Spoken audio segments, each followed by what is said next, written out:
Hey everyone, it's Jason. Welcome to the one of the first videos in the Marvel United X-Men campaign.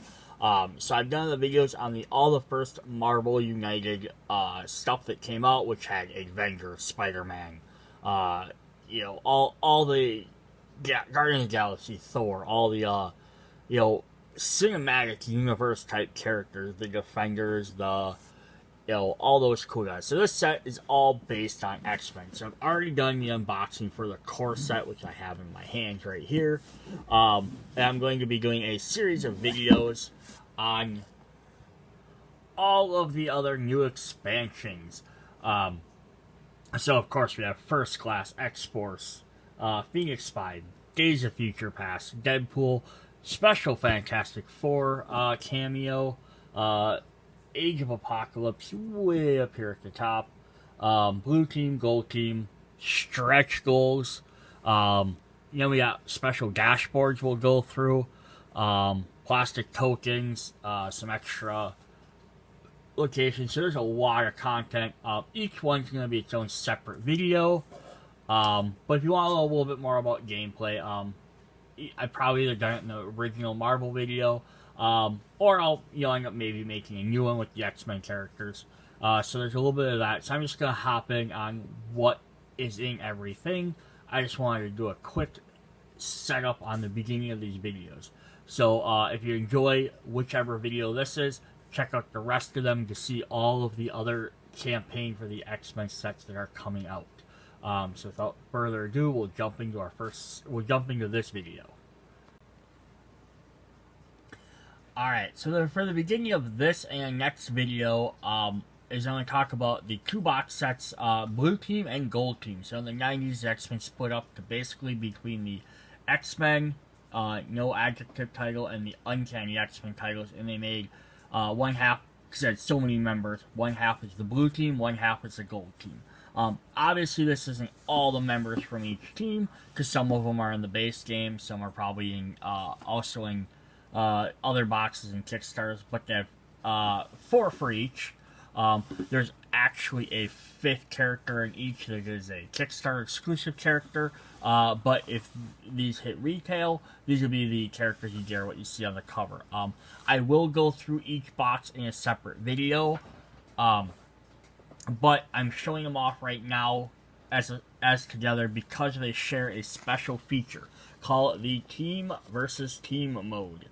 So each box has the component to set this up so that if you buy one of them, you can play team mode combined with any other characters you have. You don't have to even use any of the characters from this set.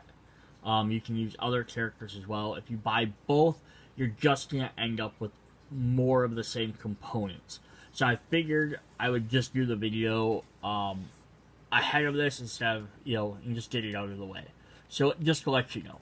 So you're gonna get a couple of different things. You're going to get this special dashboard for your team. So instead of normally placing your threat cards 1, 2, 3 for each player, you're each gonna get your own set, and then this is how you'll track if you beat them. So you'll put a lock counter on each one. So you're gonna get these little lock counters, and you'll put them on there. And then once you've completed one of each of your 3 threats, you'll unlock the stuff. The first, and it works the same way as a regular game. So the first one, what the heck does the first one even do? I already forgot. When you unlock the first one, things happen, and my brain can't remember what happens. When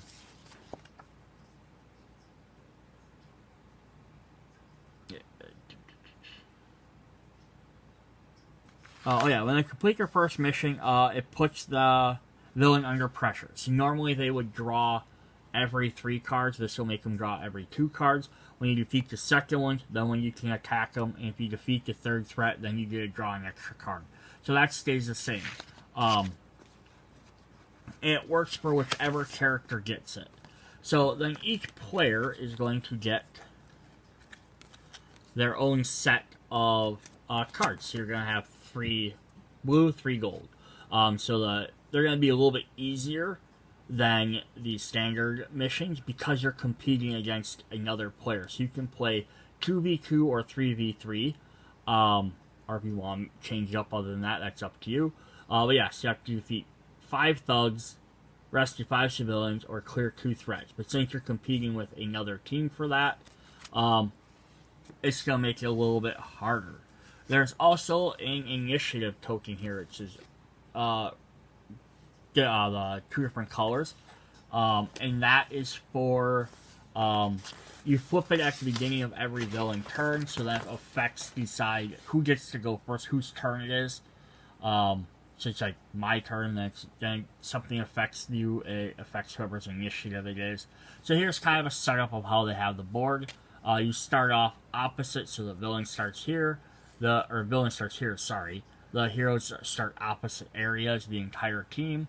They get these little bases to go below them, so you can keep track of them. And then basically a team wins if the villain is defeated and they've dealt more damage. So once you've defeated that second mission, you can start damaging the villain. As you damage them, you put counters in your little zones down here to keep track of who actually did more damage. So it could be very conceivable that someone gets the last hit, but they don't necessarily do more damage. Maybe they only got 1 hit off at the end and they don't get the victory just because they got the final blow. But both teams lose if the villain completes their master plan. So you still got, you're competitive, but you still gotta beat the bad guy either way. So yeah, there's some different stuff there. I'm not just to kind of get a brief overview of how this all works. So here's kind of how they have this set up, like a big giant overview of how the board would look. So here's a little closer up on that. So you play the villain card kind of central, and then you play, so like this is like the yellow player's turn, so they go first. So 2, 3, 4, 5, 6. So after each player has played 3 cards, then the villain goes again. And then you flip it to the blue, so then it switches to the opposite. So now it's 8, and it's 9, 10, so it goes the other direction. So after step 7, the blue player gets 2 turns in a row, and then it continues like that. Then when you're under pressure and they're only drawing 2 cards, each player plays 2 cards, then the villain acts even quicker. So yeah, that's kind of a neat mode there. There's kind of like showing a little later setup of the game. And then there's other things. There's like you can attack opposing heroes if you want. You can, so basically eliminating cards from their hand, but you can't KO them. So they'll always keep at least 1 card in their hand. Attacking the villain. There's overkilling to do extra damage. So you can gain more stuff. Priority effects, breaking ties, things like that. There's a ton of extra little rules on here.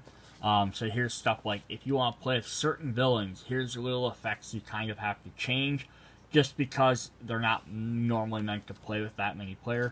There's some that actually don't work, because of their win condition.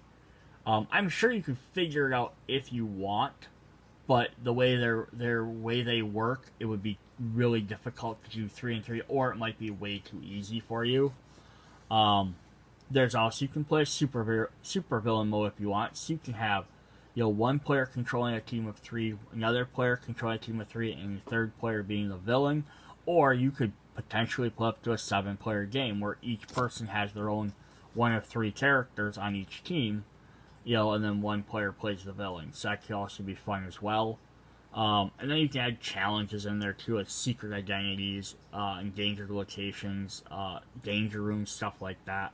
A couple don't work, like you can't do teams and have trader at the same time, or plan B, which makes things harder. There's also a special challenge card that comes in each box set. It's the same one, just one for each, just listing in each set. It's the Accelerated Villain Challenge. The hero takes their turn after every 2 turns instead of after every 3. Then when they go under pressure, they go after every single card. So basically, it's if you think having to wait 3 cards for each player, essentially 6 cards is too much, it would go after every 4 cards and then every 2 cards. So that makes the game a little bit harder in case it seemed like it was getting too easy.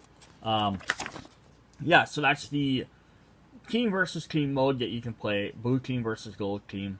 But definitely don't have to even do X-Men versus X-Men. If you bought the original Marvel United set, you could do Avengers versus X-Men. You could do Fantastic Four versus Avengers. You could do Fantastic Four versus Fantastic Four on team versus team. Plus, now you can play as bad guys. So you could do, you could have Magneto and one of the other bad guys, like Mystique versus, Cable and Cyclops if you wanted to. So you could actually have some interesting combos that way as well. So that's just the basic overview. So these components, the board, the challenge, the tokens, the color, they're gonna appear in both box sets. Either one. So if you buy one or the other, you can play this mode. If you buy both, you're just gonna have extras that you don't really need. But there you go. Alright, so now we'll jump into the video. Alright, let's dive into the X-Men Gold team. So here we are going to get 4 classic characters. Archangel, Iceman, Bishop, and Colossus. With maybe as not a well-known character, Sebastian Shaw. Although he was in the one X-Men movie, First Class, I think it was. But yeah, so this is the Gold team. There's also an exclusive Kickstarter character here. So we went through the team mode already, so we're going to get that. There's also going to be an exclusive character. So if this hits retail, you're only going to get those 4 characters in that boss. But if you have the Kickstarter, you'll also get Forge. It's not pictured on the front of the box, but it is pictured on the back, so it's a way to tell. So the instruction is going to be the same as the other one. So we're just going to jump right in and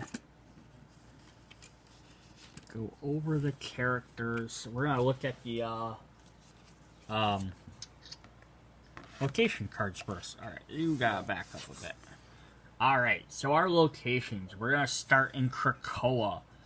So if you're familiar with Krakoa, it kind of serves 2 different purposes, I guess, because they have the original Krakoa, which is where the X-Men were captured, which is why they needed to form the giant-sized X-Men, which was Colossus, Wolverine, Banshee, Thunderbird, Sunfire, and Nightcrawler and Storm. But now the new one in the current comic books, they all live on Krakoa, the mutant island. It's the home for all mutants, but only mutants. So it's kind of playing to that, and that's what this one's kind of based off, because you can see the face there. It says, you may move all heroes from this location to another location, because they have the ability to use portals to transport around. So since we can go to other locations, rather than going to boring places like New York City or the Xavier Institute, let's go to Limbo. We're going to go play in the not quite hell of the Marvel Universe, because there is actually multiple hells. But this is where Magic hangs out, and Belasco. And your turn, you may discard 2 cards from your hand to the bottom of your deck to delay the villain by 1 turn. So there's a lot of stuff in this Marvel set that allows you to discard cards. So sacrificing your cards and your ability to do stuff to gain advantages. It's a very common theme in this X-Men set. So if we don't want to go down, let's go up. And we'll go to Changelar of the Shi'ar Empire. So now we're out in space. X-Men mingle a lot with the Shi'ar. Professor X was a consort for Liliandra, who's the queen. Deathbird has dated Bishop for a while. Kind of dated Sunspot. Cannonball is hanging out with one of the Super Guardians, is married to one of the Super Guardians. Protects the Shi'ar. Kate Gladiator, who's one of the Shi'ar Super Guardians. His kid Gladiator, joined the team X-Men for a while, or is working with them. A lot of crossover. They do lots of space stuff with them. So this is a fitting location. So this is, at the end of your turn, you may discard 1 move, heroic, or fight action, or 1 token to gain any combination of 2. So yeah, sacrifice 1 to gain 2. So if you can build them up, you can get rid of and kind of like mitigate your resources. And then the final place, we're going to go back to Earth, and we're going to go to the Hellfire Club building. So the Hellfire Club has been a hoity-toity club that rich people hang out, but it's also secretly run by the Inner Circle, which is a bunch of mutants who are less public in general, and they are trying to they're not really for mutants, but they're not against mutants. They're not trying to eliminate them or anything, but they're also they're sort of utilizing their time behind the scenes to manipulate stuff. They attack the X-Men a lot. And then more in current comics, with all the mutants getting together, the Hellfire Club has become, with Emma Frost and Sebastian Shaw, and also Kate Pryde, has become their trading networks. It's kind of like their financial stablehold for trading stuff around the world outside of Krakoa. But this is, I think, more based on when it was an evil organization. She may discard one card from your hand to the bottom of your deck to defeat one henchman at any location. This is not considered clearing a threat. Yeah, it's just kind of neat. You can just use it to get rid of it. You can't use it to get rid of it to put it on a threat card, but you can use it to help mitigate damages. So it's not, again, like I just said, they're not really for or against mutants. You can kind of use this to behind the scenes clean up some messes, but it's not achieving an overall goal. That's kind of fun. Alright, so speaking of the Hellfire Club, let's jump in and look at Sebastian Shaw. So he doesn't have any startup effects. What he does have is supervillain stuff, so he gets 2 movement for attack. So Sebastian Shaw's mutant ability is he doesn't have a code name, like most mutants do. But his mutant power is kinetic absorption. So basically what it does is if he takes any type of damage, be it a physical punch, someone, shoots him with a gun, hits him with an energy blast, it doesn't matter. He kind of feels the pain, takes the damage, but he absorbs most of it, and he becomes stronger. So basically wailing on this guy just makes him harder to take down. If you shoot him, he's still going to have bullet holes, but he's going to absorb lots of that thing, to come back after you, so you better take him out. So here's his little miniature. He's a regal, kind of high society club outfit. He's always been kind of an interesting character. And then I think we're also in his deck, we're going to see more members of the Hellfire Club. Which has changed hands a lot over the years, so it's not like he's the only member. But here's his stuff. It says, special rules. Sebastian Shaw cannot take more than 1 damage each hero turn. If a hero damages Shaw, that hero takes 2 damage. Kind of going back to that. He absorbs the damage, he still feels it, but not as much. And then he can return it in spades. Heroes with any crisis tokens at the beginning of their turn must play their hero card randomly. Then they discard all their crisis tokens.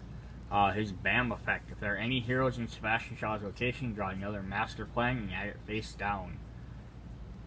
And Overflow. If one or more tokens can't be added, draw a master plan card and play it face down in the story. So, he only has 4 health if you have players although granted. He's only going to take 1 damage at a time, so you have to hit him 4 separate times. But still, he's kind of seems like a little bit easier or simpler guy to fight against, which isn't bad. Nothing wrong with that. You can't have every single character just be the biggest, meanest threat. Otherwise, the game gets a little grounded. So, alright, so let's look at what his cards do. So we have, of course, like all the villain cards, we have just the movement. They play some civilians or they play thugs. Some of them have BAMs, some don't. Nothing extra special on these, but we still take a look at them. And then he has these. He has 2 copies of Hellfire Club Deception. which won't move him, but he'll bam, and then he gives each hero a crisis token. So that'll work against his one other bam or his special rules. And then his other two cards are Hellfire Club Power. Return all henchmen still in play to their starting health values. Any henchmen already at full health resolve their bam again instead. Ooh, so that's crazy, because that way he gets to hit a bunch and he gets to heal everybody. So, most of the villains, or lots of villains we see, have threat cards that are just, have been like different things that villain is doing. Different abilities they have, or traps maybe they've set, things like that. We don't get a lot of henchmen. So it's great to see that we got a bunch of henchmen in this set. So we're going to get White Queen. So this would be Emma Frost before she joined Generation X and then the X-Men. So bam, each hero, give each hero in this location one crisis token, and give one crisis token to the hero in each adjacent location. And then this is where it gets kind of funny. So they're all listed as kings and queens. So I'm going to see if I remember who all these people are. So we have the White King. This is Donald Pierce, who later becomes one of the Reavers. He's not even a mutant, but he becomes like a cyborg and tries to kill Wolverine a ton. So deal 1 damage to one hero at this location. White King ignores 1 damage each hero turn. And we have the White Rook. I don't remember who this is. But yeah, this is the white side versus the black side usually, with Sebastian Shaw kind of sitting at the top as the Black King. There's not usually a White King often. But yeah, the White Rook, bam, give each hero this location 1 crisis token. We have the Black Queen, which is Selene. This actually looks like, usually it's Selene. This one is, I believe, Jean Grey, when she's been mind wiped during the Dark Phoenix saga. That's what it looks like. Or it could be Madeline Pryor, her clone. It's hard to tell for sure. I'm guessing it's probably when Jean Grey was. So heroes at this location and both adjacent locations take damage equal to the number of the hero cards or special effects based up in the story. Ooh, so that could hurt a lot. We have the Black Bishop. This is Harry Leland. So Harry Leland's ability is he can increase his mass, or his gravity, essentially. He doesn't get bigger, but he can weigh more. So all of a sudden, if you try to move him, you can't move him. Kind of like the Blob, except he literally is like he becomes heavy. It's just kind of an interesting thing. Then he dies of a heart attack. Add 2 henchmen to this location, and then the last one is Jason Wingard, which is the mastermind. So he actually manipulates Jean Grey, so it's probably who that is, into becoming the Black Queen. So deal 1 damage to each hero at this location. I don't remember who the one gentleman is. He's not. I'm sure if I look it up, I'll see his name. I'll be like, oh, that's right. But yeah, so that's cool. So a bunch of little villains to fight. Instead of just having to play heroic cards to stop everything, you actually have some villains to fight. You know, again, kind of neat. Just something different. Get a little tired of always having to only do star actions. Alright, our first X-Man up is Peter Rasputin. Piotr. Colossus. So he's big and beefy. We got that Colossus's card there. He's also going to have a starting hand card, which some of the mutants do get. Usually has to do with abilities that are innate or built in. So we're going to look at that one first. So he's got Organic Steel Body. As long as this card is faced up in the storyline, you may ignore 1 damage during each villain turn. So basically, you start this in your hand. If you play this on your first turn, he's always going to have one extra less damage every turn. If you don't need to play it right away for some reason, you can save it for later. But the quicker you get it out, the easier you can avoid damage.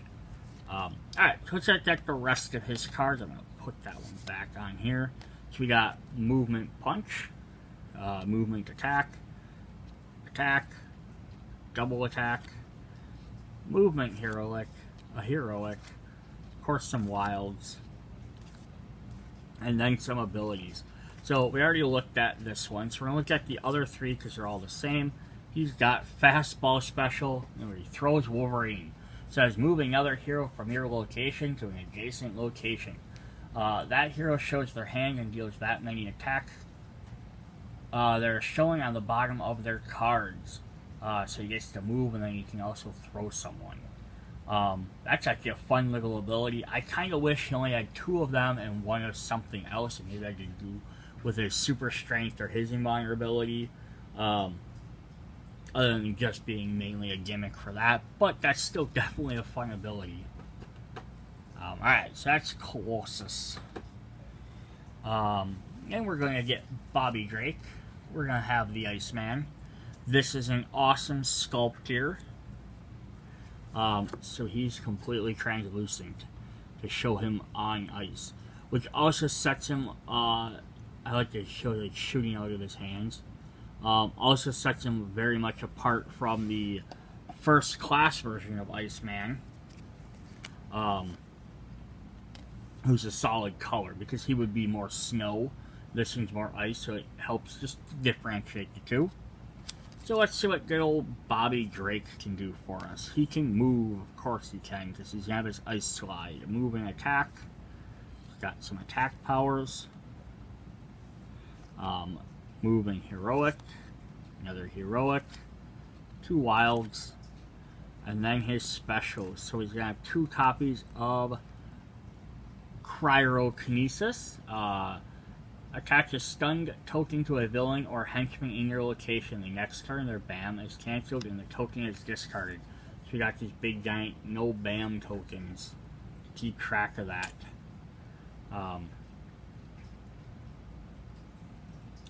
Yeah, so that's pretty cool. I kind of wish he also used the... so, in the first class set, that Iceman had freeze abilities, which he could use for different things. I kind of wish this Iceman also used those, because that'd be kind of a neat idea. So we also got 2 copies of Organic Ice Body, so you cannot take damage until the beginning of your next turn. Movement and heroic. So yeah, he's got Colossus who can do some damage. You got Iceman who can prevent stuff from happening or take, absorb some hits. So that's really different. I'm glad you didn't make him play basically the same as the other Iceman. It just would have been, kind of cool if he would have had them frost tokens as well. Alright. We've seen in the first class set we've had, we're just talking about that Iceman. So, of course, we gotta talk about Angel, or rather, Archangel. This is a really cool sculpt as well. Like, he airbursts like he's actually flying. You got his big, giant metal wings. This is after he stopped being Death. He became Archangel for a long time. And then, of course, now he can change back and forth between forms. So we have, and I like, this is also neat. So his symbol, and I think Iceman, like Cyclops, lots of you guys have the same from the first class. Their symbols are very similar to each other, just like different colors. Like based on like what their outfits are. Like his is purple and silver to show that it's metallic ones. The other one was blue and yellow, I think. The same thing as Iceman. It was like a blue and yellow type snowflake. This one's a gold or blue one, like light blue, like ice. So it's kind of neat. They kept the same symbol per character. They just changed what they looked like. So of course he's flying, so he's gonna have movement, move and attack. He's gonna throw his little pinions. So you're gonna get some attack there. But he's gonna have some more moving heroics. So he gets to move a lot, lots of wilds. He's got 2 copies of Wing Shielding. You cannot take any damage until the beginning of your next turn. That's the second character that's had that. Plus, Colossus has lots of defense. So, that's why I was wondering what the difference between blue and gold might be. Is blue here, or gold team here seems like a lot of movement around, and they have some good movement abilities, but they have lots of damage prevention. So they're kind of more on the defensive side. But they can definitely do some damage with Techno-Organic Wings. Does 3 damage to an adjacent location, but he also gets to move to position him where he needs to be. So that lets him hit most areas. So that was Archangel.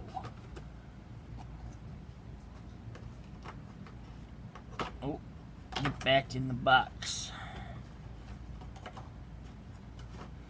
Alright, so the last character from the non-Kickstarter stuff, the main set, is going to be Lucas Bishop, or just known as Bishop, time traveler from the future. He's got his mullet, he's got his gun holster in the back. So yeah, Bishop is going to have a starting card as well. So again, if you're not from Bishop, yeah, time traveled from the back, or from the future, you time traveled back to try and prevent the traitor of the X-Men, which originally he thought was Gambit, because Gambit was the only one left alive during his time, or one of the few. And he thought I had to do an assassination with the president-to-be, Senator Kelly, who in the base game, you get to protect against Mystique, so you can add that into this set. And then eventually it turned out to be Professor X when he became Onslaught. That was their inevitable goal of that. But there's also other threats, because after that, then he thought, well, maybe it was not actually that, and it was Cable and Hope. They kept it's kind of an interesting thing, because I don't think any of them are incorrect.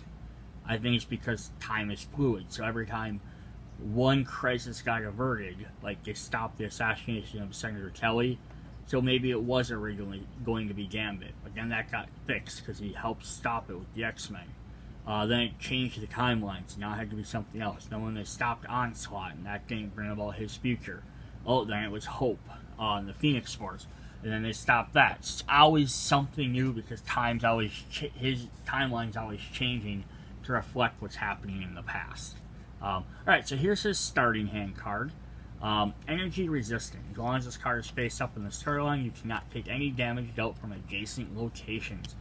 His ability is to absorb energy, so if they hit him, so kind of like Shaw, except where Shaw gains physical strength from getting absorbed, and he can get hit with anything. Bishop absorbs any type of energy, and then he can create energy blasts. So it's kind of an interesting dynamic there. But that's the third character, again, that has lots of defensive abilities. So let's look at the rest of his cards. We have Move. Move Attack. Move Attack. He's going to have a lot more attack, I believe. Double Attack. Some Heroics. Some Double Heroics. Some Wilds. And then he has, of course, we just saw that one. And then his other 3 cards are Energy Absorption. You gain 1 attack token. You may ignore 1 damage until the beginning of your next turn. So you can absorb some damage. You can throw it right back out. And you can store it to use it later. So that's definitely fun. Very Bishop. Again, them starting cards are neat, but I kind of wish that they wouldn't then only have 3 of the other cards. You have like maybe 1 other separate card and 2 cards, but you know, it's what it is. Alright, so we want another gun wielder. The Kickstarter exclusive character is Forge. The Shaman Tech Wielder kind of bridges that gap. Mega Leg, Mega Arm. Master Inventor, his mutant power is anything he can think of, he can create, basically. So here he is. So he's got some guns. He's got movement. He's got move attack, heroic attack, some more heroics, double wilds. Then he's got 2 copies of why is my brain not thinking how this is pronounced? Intuitive Genius. There we go. This turn, for each heroic you use to clear threats, place 2. So basically he's a problem solver. He's going to solve them problems. And then he kind of uses his shaman, I'm going to say that wrong too. His shaman type powers. Like, he's not really a shaman, but he has connection to like tribal stuff. The Cheyenne. So his spirit sight. Pick another location. This turn you may use your heroics and attack there. So you can kind of attack at a distance. So he's the only one that doesn't have like a straight up like defense ability. But that's alright. He doesn't really need one. Got some wilds. But yeah, that's Forge. Kind of interesting. I don't know what you can really do with his mutant ability per card, because it's inventing things. Like, you have to, like, because you don't have an extra deck or extra things to do. Like, the only thing they could have done is potentially added, like, some sort of token. And then, like, you can put a token on the field that would do something with that. Like a special extra token. But I don't think they wanted to have a bunch of extra tokens for a Kickstarter exclusive character, maybe. I don't know exactly what it would have been either. So, yeah, that's Forge. So he's not in the base game if you buy it at retail, but he will be there if you get the Kickstarter version. So that was our gold team. So if you haven't checked out Blue Team, check out that. You can see more of the... definitely the fun part about the team versus team. So if you buy one of those 2 sets, you can have so many different combinations. Because you can have, Colossus, you can team him up with his sister Magic. You can have Archangel team up with Psylocke. You could have past and present, or past versus present. You could have the X-Men First Class team fight against the new generation of, this Iceman and that Archangel, or you could have the original team of X-Men, Archangel, Iceman, Cyclops, like Jean Grey, Beast, get the newer versions of them, have them fight against the giant size, Storm, Colossus, Nightcrawler. It's only 3 versus 3, so you have to kind of pick and choose which ones. But definitely you can do some interesting things with that. So some definitely neat stuff you can do with the team versus team, plus some interesting locations we can go to. Sebastian Shaw is not an overly powerful villain. I'm sure he's his own threat, but he's not, like, super mechanic heavy. So he might be a nice, good starting one to play against, too. Alright, that's what I got. See you guys later. Bye.